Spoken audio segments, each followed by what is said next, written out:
With the permission of the chair. Yes, please proceed. Mr. Buenaventura, Yes, Your Honor. taga saan po kayo? Saan po kayo nag-originate or where were you born and raised? Davao City po. Davao City. Yes po. At I understand you're a police officer before your retirement. Saan po ba kayo nag-aral ng pagpupulis? Davao City po. Davao City rin po. And kayo po ba ay mayroong sariling pamilya? Yes, Your Honor. May asawa at anak po kayo. Yes, Your Honor. Taga saan po ang napangasawa nyo? Taga Davao din po.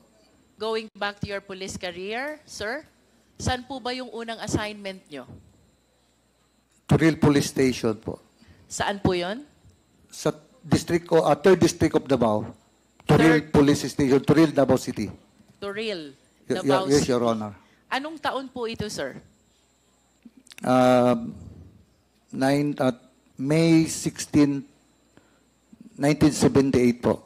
1978. Pagkatapos po ng assignment nyo sa Turil, saan po ang sumunod? Tugbok Police Station po. Bugbog, Tugbok, Mintal, Davao City. Tugbog. Police Station, Mintal, Davao City. Sa Davao din po ito. Yes, Your Anong Honor. taon po ito? Hindi ko na maalala, Your Honor. Can you please give an approximate year? 1980s. 1978. I think 80 what?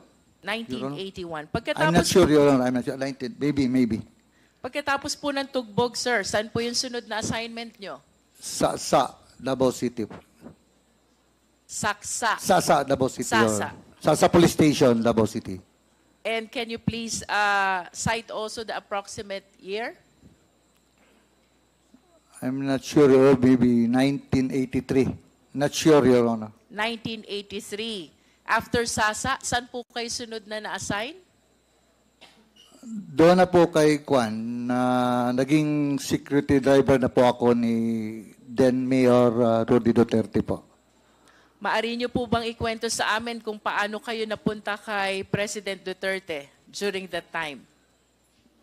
Mayroon pong order from Davao Metro Discom din na i-assign ako sa City Hall under Mayor Duterte's term. Whose order was that, sir?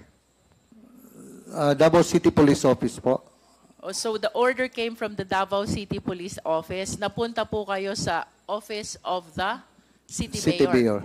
That was 1988. 1988.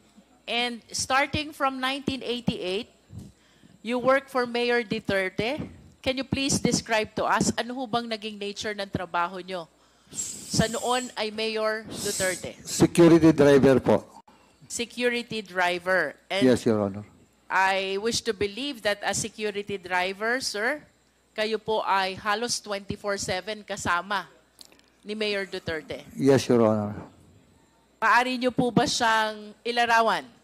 Anong klase po bang principal or VIP si Mayor Duterte? Simula nung 1988 hanggang 2008, kung saan kayo po'y nagtrabaho bilang driver security. Para sa akin po, mabait po si Mayor Duterte. And can you please share some incidents kung paano nyo po na-conclude na mabait si Mayor Duterte? This is 20 long years and I am sure marami ho kayong pwedeng ibahagi sa amin. Ano po yung personal nyong experience? Why you are saying mabait na principal si Mayor Duterte? Ganito po, minsan,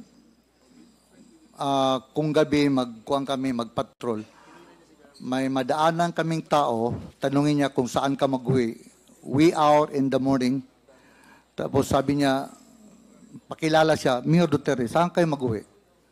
Para hindi daw matakot. Sabi niya, sa Santa Cruz, Mayor, outside Davao City. May dalang bata, may dalang anak niya, 3. Husband, wife, at saka yung anak nila na maliit. Sinabihan ni Mayor yung backup, ihatid nyo sa Santa Cruz, Davao del Sur. So, inihatid nila. Aside from that, Mr. Buenaventura, bukod ho dun sa paghahatid doon sa nadaanan yung mag-ina. Ano pa ho yung mga insidenteng maaari nyo ibahagi sa Quad? Bakit nyo sinasabing mabait na principal si Mayor Duterte? Minsan po, manonood siya ng news every afternoon, 5 p.m. Minsan may maghingi ng tulong yung mga bata na malaki ang ulo. Tawagin niya ako. Tawagan mo si Bong. Sagutin mo ang gastos doon sa ospital. Tapos, huwag niyo na sabihin kung saan galing.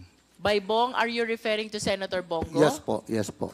And with respect to you as a driver bodyguard, personal driver and bodyguard of Mayor Duterte, ano pong naaalala niyong insidente why you are concluding na mabait na principal si Mayor Duterte?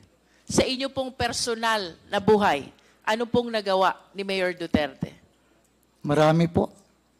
Can you please share some? Yung mga bata na cancer patient, binilihan niya ng bahay.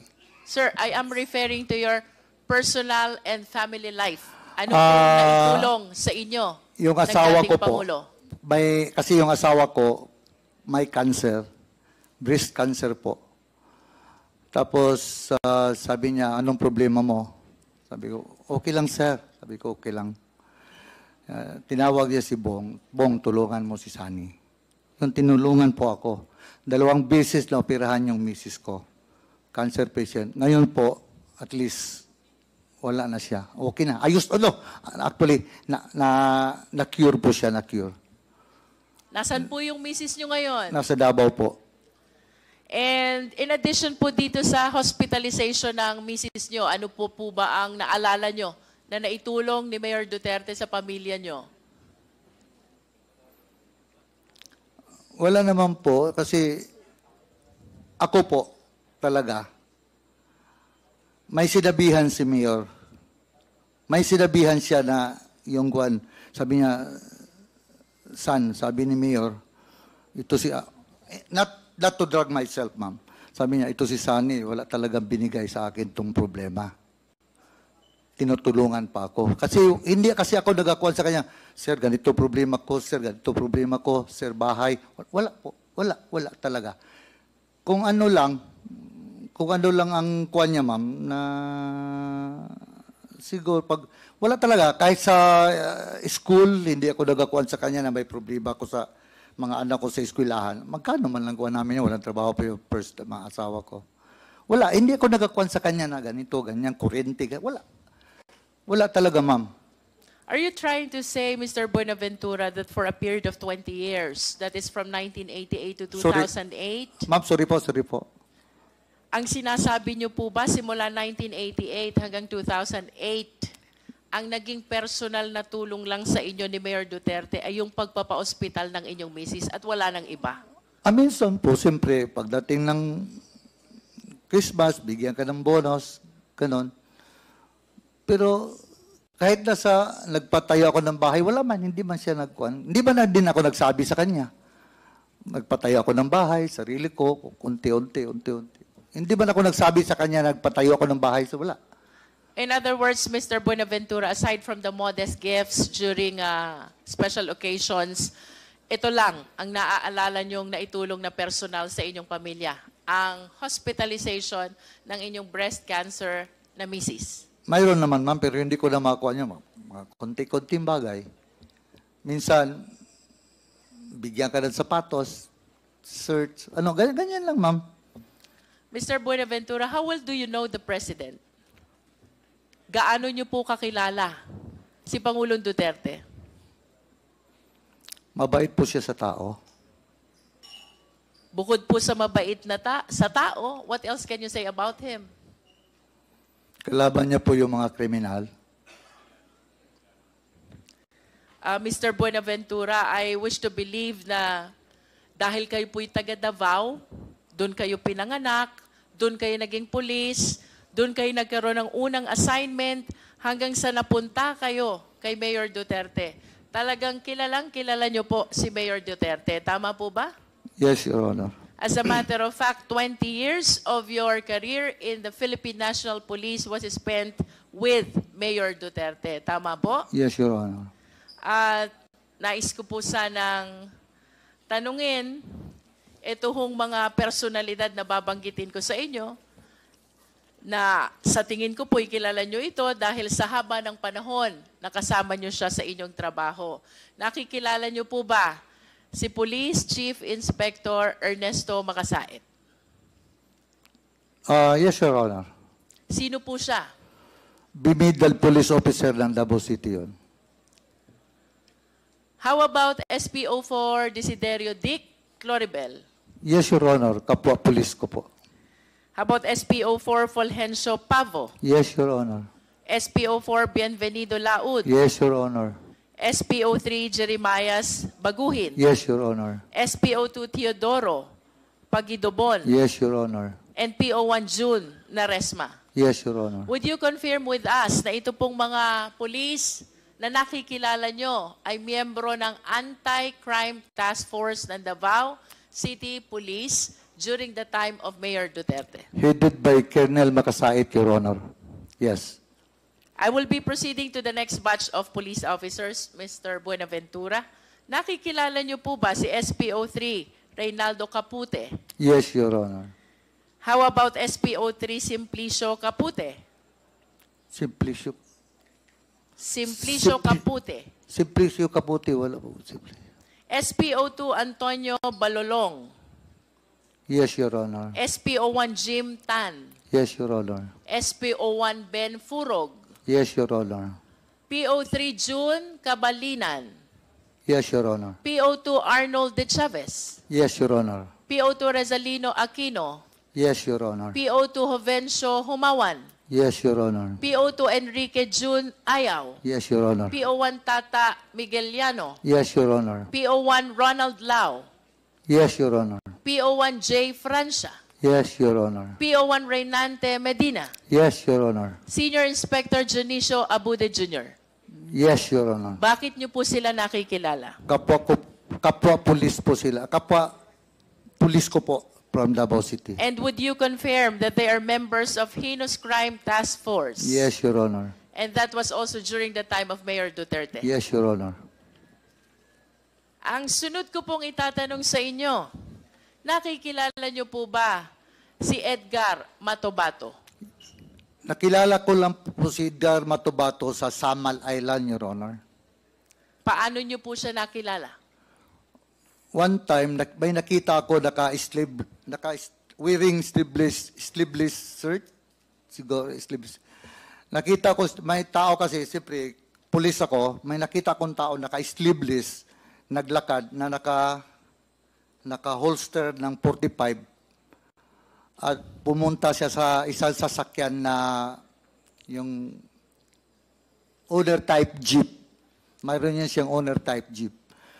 Paglingon ko, mayroon siyang importin. Napatanong ako sa ibang tao, sino yan? Yan si Edgar Matobato, tauhan ni yung isang mayor ng Samal, Mayor ng Samal, Edgar Matobato, Antalan. Mayor Antalan, Your Honor.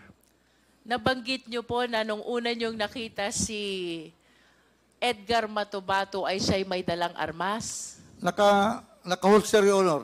Walang cover, labas. Labas ang 45. Labas ang 45? Yes. At may nabanggit pa po kayong isang armas? M14. M14. Yes, Nalalaman niyo po ba kung si Edgar Matobato ay kapwa niyo pulis? No. And Sabi nila, ano yan, police? Sabi ko. Kasi naka-react lang po ako dahil police ako na may nakita akong may armas. Ano yan? Bata, yan lang, bata ni Mayor Antalan. I understand that you were a police officer during the time, Yes, Your Mr. Honor. Buenaventura. Did you not bother to prompt Sabi kasi Edgar nila, Matobato? sabi nila member ng CHDF, Ano po yun? Civilian Home Defense Force, Your Honor. Saan po ba naka-attach itong civilian force? Civilian Police Force? na Home Defense Force. Army po yun sa Army. Civilian Home Defense Force. Yes, Your Honor. Saan po ba attach itong Civilian Home Defense Force? Sa military po, Army. Sa military po. Yes, But Your you Honor. were saying kanina na siya ay bata? tao ng mayor ng Samal. Tama po ba yun? Tauhan siya ng mayor ng Samal. Ano pong pangalan ng mayor ng Samal? Mayor Antalan po. Nalalaman niyo po ba kung ano itong civilian force multiplier? Yes, Your Honor. Ano po ba itong civilian force multiplier? Home Defense Force yun under the Army. Under the Army. Nalalaman niyo din po ba na kayo ay kilala ni Edgar Matubato? After na, Your Honor, after noon. Yung first time nakita ko siya, after noon, nakilala niya rin ako na isang pulis. Kaya, Kilala po kayo ni Edgar Matubato bilang boss doon sa grupo ni Mayor Duterte. No, Do you na- confirm this? hindi naman boss, Your Honor. Security driver lang po ako. Pero Security driver. would you confirm na kayo po ay kilala ni Edgar Matubato bilang isa sa mga tao Isang ni Mayor pulis po, Duterte? isang pulis. And would you confirm also that for quite some time ito hong si Edgar Matubato ay naging tao din ni Mayor Duterte? Hindi po. Not at any point in time. Narinig ko yung sabi niya na naging security siya ni Mayor Duterte. Hindi po totoo yan. Hindi totoo. Na naging security siya ni Basti, naghatid sa eskwelahan. Hindi po totoo yun. Hindi po totoo. Ang security ni Mayor Duterte, puro pulis. Mr. Buenaventura, may mga babanggitin pa rin po akong pangalan dito. Yes, Your Honor. Nakikilala niyo po ba si Chris Lanay? Chris Lanay. Hindi ko makuha mo, Your Honor. Si Andong? Hindi ko kilala, Your Honor. Si Jopet? Hindi, Your Honor. Si Alvin Laod? Pulis din yun, Your Honor. Alias Boboy Maldito? Hindi, Your Honor. Alejandro Casas alias Toothpick? Yung bata ni Juan yun, Your Honor, ni Las Cañas. Si Boy Pondoyo alias Boy Chacha? Sa City Hall po yun, Your Honor. Alias Inchik? Hindi ko kilala, Your Honor. Jerry Troso? City Hall po, Your Honor. De La Serna Brothers? Hindi ko Sina kilala. Ayan, Yoyin, at Jongjong? Hindi ko kilala, Your Honor. Duhilag Brothers na may pangalang Roland, Yanyan, Alan, at Valentin? Hindi ko kilala, Your Honor. Ayon po sa ating mga source, Mr. Buenaventura, ang mga nabanggit pong pangalan ay mga miyembro ng Davao Death Squad. At ito po ay ayon kay Arturo Las Cañas. Ano pong masasabi nyo rito? Yan po ang sabi ni Las Cañas, Your Honor. Dahil sila, nasa heinous crime sila. Ako, security driver lang po ako ni Mayor Duterte. Wala akong kuwan doon. Isang unit sila doon sa police. Dito lang ako sa kay Mayor Duterte. Do you confirm that Davao Death Squad exists? Yun sa newspaper, sa media. Do you know Arturo Las Cañas? Yes, Your Honor. Do you know Jose Basilio? No, Your Honor. Las Cañas, Basilio, and Matobato.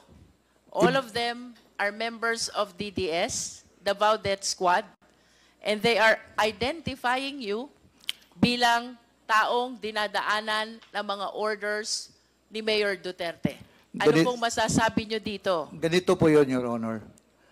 Heinous crime headed by Colonel Makasait. Si Colonel Makasait, SPO4 lang ako. Dati SPO3 pa. SPO3 pa ako. Kung ako mag-order sa kanila, Your Honor, Colonel Makasait, bumidal police officer ng Davao City, maniwala sa akin yon. Maniwala sa akin yun si Colonel Makasait. Mr. Chair, Yes, Congressman Akop. maniniwala sa iyo. Kasi ikaw ang palaging kasama ng mayor. Pero hindi Pero ako... naman talaga, di ba? Yes, sir. Galing ako sa As servisyo, driver, alam ko yan as driver security, Your Honor. Hindi, Driver pero security kung- lang po ako. Pero kung may iutos yung mayor sa iyo, iisipin nung kakausapin mo, galing kay mayor talaga yan. Di ba? Wala mang giutos sa akin na ganyan, Mayor. Iba yung sagot mo sorry. kanina. Your Honor. Hindi ko naman sinasabi kung may iniutos sa'yo. Yeah. Pero yung sinabi mo na hindi pwedeng sumunod si Major Makasait sa'yo, susunod yun dahil ikaw ay driver, bodyguard ni Mayor. Kalakaran yun, di ba? Maski naman sa serbisyo, ganun eh.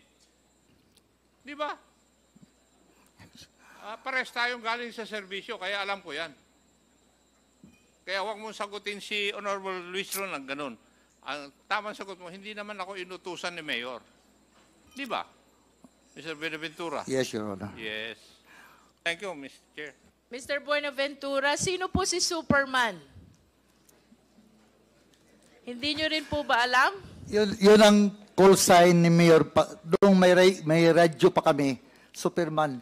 At least you confirm Yes, Your Honor. that Superman is Mayor Duterte. Yun ang call sign niya sa radio. Yes, and he is actually called Superman by DDS. Do you confirm that? I do not know, ma'am. I do not know. Hindi Sa niyo amin po lang yan, alam? ma'am, sa radio. Sa radio, ma'am. Yan ang call sign niya sa radio. Sa amin yun. Everybody in DDS call Mayor Duterte as Superman. Sino pong DDS, ma'am? Mr. Buenaventura, Yes, Your Honor. are you not confirming to the Quadcom the existence of the Davao Death Squad? Narinig ko lang yan, ma'am, dahil ang nagbigay ng pangalan yan is media. Did you watch the Senate investigation where the President appeared? Yes, Your Honor. And did you watch him confirm that there is Davao Death Squad? Siya po, Your Honor. Yes, Siya po ang may sabi. did you watch him confirm? Yes. Napanood niyo po ba yon? Yes. And napanood niyo din po bang sinabi niya na si Senator Bato ay kasama doon sa Davao Death Squad? Narinig ko po, Your Honor. And of course, you've heard already that Las Cañas is also confirming that there is Davao Death Squad. Sa kanya, si Arturo Las Cañas po ang may sabi din sa kanya. Yes, and even Matobato is confirming that there is Davao Death Squad. Matubato. Yes, Your Honor. And even Jose Basilio is confirming that there is Davao Death Squad. Basilio, I do not know Basilio, Your Honor. But of all the names that I have mentioned, I hope you realize that the President himself confirms the existence of Davao Death Squad, and you are denying Davao Death Squad. I did not, Your Honor. Narinig ko lang, Your Honor. I am not answerable for Presidente, Your Honor. Yes, but you are with the President since 1988 to 2008, Yes, and Your I am inclined to believe that you know almost all the activities of the President. Tama po ba ako? Hindi lahat. And when the President say that he confirms that there is Davao Death Squad, then it means that there is really Davao Death Squad. And if you deny that, then somebody is telling a lie. If the President confirms this already, I do not understand why you keep on denying the Davao Death Squad. Sa akin po, Your Honor, narinig ko lang. So, kung nagsabi ang Presidente, narinig ko sa kanya. Before I end my interpellation, Mr. Chair, may I request the Secretariat to please flash the two pictures of the President with Mr. Buenaventura.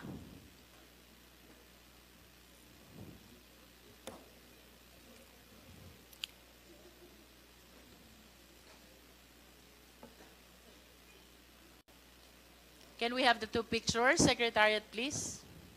This is only to bolster the fact that Mr. Buenaventura has been with the President since 1988 up to 2008. And for 20 years that he was working with President Duterte, then Mayor Duterte of Davao City. I wish to submit, Mr. Chair, that he is aware of all the activities then of Mayor Duterte.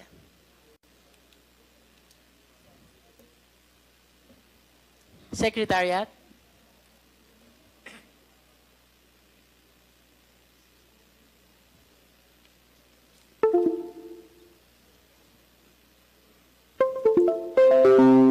For my last question, Mr. Buenaventura, ang sabi niyo po kanina, mabait si Mayor Duterte.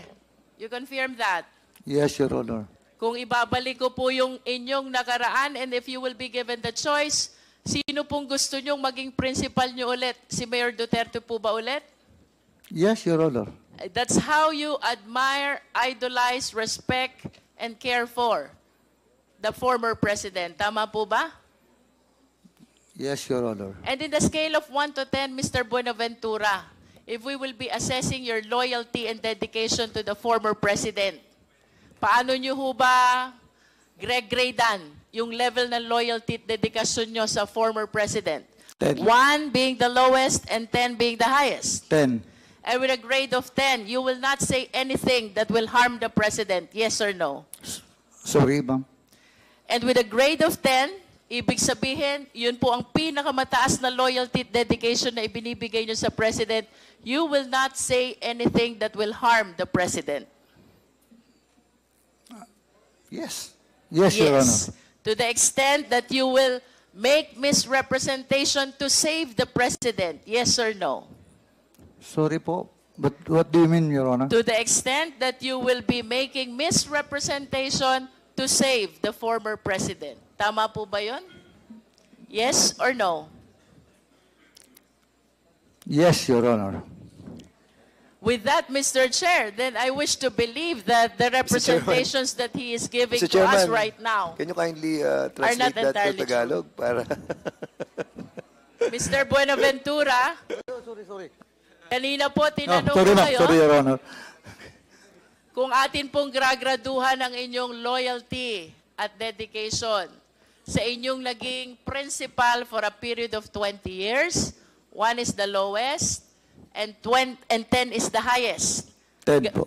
Ganun po kataas ang loyalty at dedikasyon nyo sa dating presidente. Tama po ba? Yes, Your Honor. At dahil sa napakataas ng inyong loyalty at dedikasyon sa kanya, hindi po kayo magsasabi ng kahit na anong ikakapahamak niya. Tama po ba o mali? Tama po. At kung kailangan nyo pong magsinungaling, magsisinungaling kayo, mailigtas nyo lamang siya. Hindi po. Tama po o mali? Hindi po. Because you are loyal and dedicated to the former president. Wala At na po. kung kailangan nyo pong magsinungaling to save the former president, gagawin nyo rin pong magsinungaling. Tama po o mali? Tama. Because you graded your loyalty and dedication by 10. At kung kailangan nyo pong ialay ang buhay nyo, mailigtas lamang ang dating Pangulo, gagawin nyo din po ba yon? Yes, Your Honor. See? Kung kaya nyo pong ialay ang buhay nyo, mailigtas ang dating Pangulo, the more reason na kaya nyong magsinungaling, mailigtas lang ang dating Pangulo. Can we please flash the pictures?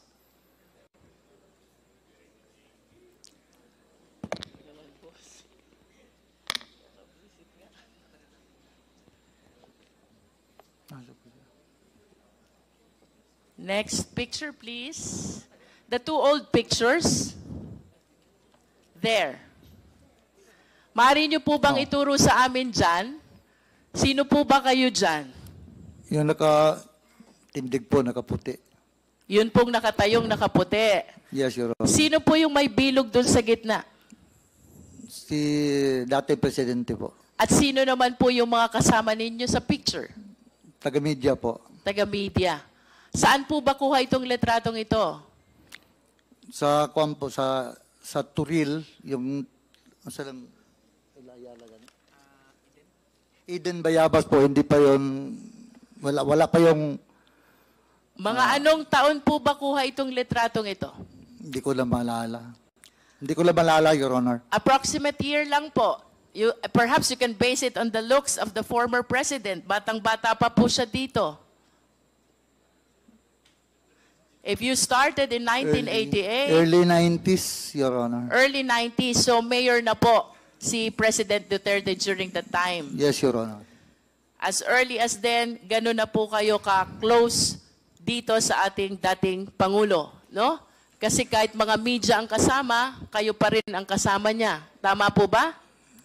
Ako kasi ang security driver, Your Is Honor. Turil outside Davao City?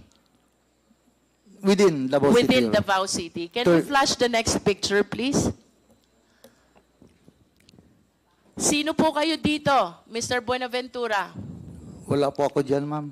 Wala po kayo. Sino po yung may bilog na naka-shades? Hindi po ako yan, ma'am. Sino nga po? Yung may bilog na naka-shades, if you can identify him. Nakikilala niyo po ba siya? Hindi po, hindi po. I think nakikilala ko po siya. He's the former president, tama po ba? Ay, yung isa, ma'am. Yung dalawa kasi nakabilog, ma'am. Yung isa, ma'am, hindi ko kilala. Itong isa, ma'am, kilala ko. He's the former president. At ito pong nasa bandang kaliwa, sino po ba yon? Hindi ko kilala yan, ma'am. Hindi niyo po nakikilala. Yun pong nasa likod. Ay, hindi po. Hindi niyo rin po kilala. But at least the first picture, Mr. Chair, shows that as early as 1990s, Mr. Buenaventura is already with the President, and having spent 10 years of his police career with the President during the time as mayor of Davao City, I wish to believe that he has given so much loyalty and dedication to the President, as proven by his recent answers. Ang sabi po niya, kung kailangan niyang ialay ang buhay niya to save the President, gagawin niya. At kung kailangan niyang magsinungaling to save the President, magsisinungaling siya. I submit, Mr. Chair. Thank you, Congresswoman Jinky Luistro. The next to interpellate